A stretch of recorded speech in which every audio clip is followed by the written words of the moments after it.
Hi, this is Ruth. We're in my home studio, and I was just preparing this board, cradle board, wood cradle, however you want to call it. I was preparing it for painting, and I thought, no one has ever really told me how to gesso something. And the gesso I'm using today, which does change from time to time, but this is Liquitex gesso, and I've had it a while. It's actually just about empty. I'm squeezing all I can get out of it, but I put some on here, and I noticed that because it's starting to dry out in spots and whatnot, I decided to put it on really thin. And I have one other thing that I want to put it on, and I thought, you know, maybe other people don't really know how to gesso, and I don't know that there is a right or a wrong way. But I have this canvas that I decided to repurpose, and this is a glob that came out of the bottle, and so of course I'm not going to use this, and I'm going to hope that I can get some more out of this bottle. So I'll just swap places here, and I'm just shaking it. I normally, in my studio, have much more gesso than this. And I think what this is going to lead to, and I don't think I've done a video on it before, but if I have, it's been a good long while. But I was making my own gesso, you know, because sometimes we can't get out to the store to get some, or we don't have the ability or desire to order online, or maybe we just don't want to wait for it to come.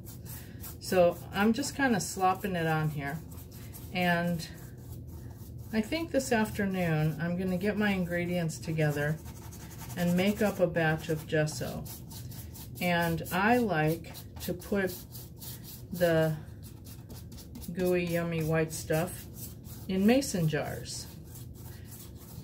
You can use a mayonnaise jar, you can use anything that you can seal up with a lid and still get into. In fact, well, I really don't like washing gesso down the drain. And if it weren't for that, I would say I would rinse this out and refill it. But when I make gesso, I use plaster of Paris, and you don't really want that going down your drain. Now see, I can see blobs through here. I can also still see the other painting, but I don't know that that's going to matter. And I'm kind of learning that you can put a thin coat of gesso on, and then those little blobs, if you have a sanding block or a little piece of sandpaper, let me get this in water. Gesso dries faster, by the way, than paint, and it's harder to get off. So technically I should be wearing gloves, only because, not because it's harmful, but because it is so hard to get off. So I had a sanding block sitting here a minute ago. Oh, there it is. And I was just gonna come in and here's a couple spots, and I thought I'll just give this a once over.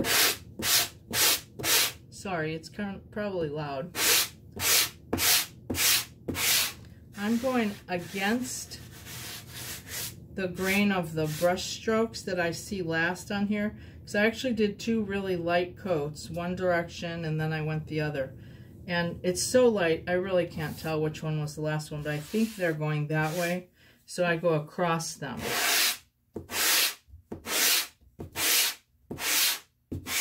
And this one doesn't really have any globs, so I'm gonna say that's enough.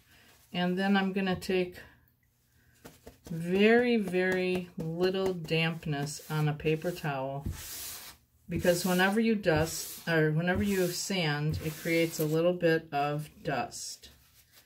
And you don't want to try painting on dust, okay?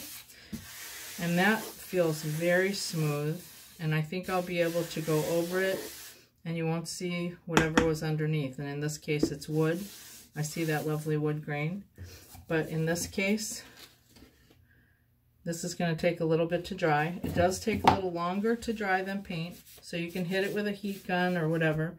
And then I'll come back in with the sanding block and make it as smooth as this one is. Not as hard, that's why I like these, but it will be smooth and ready to repurpose.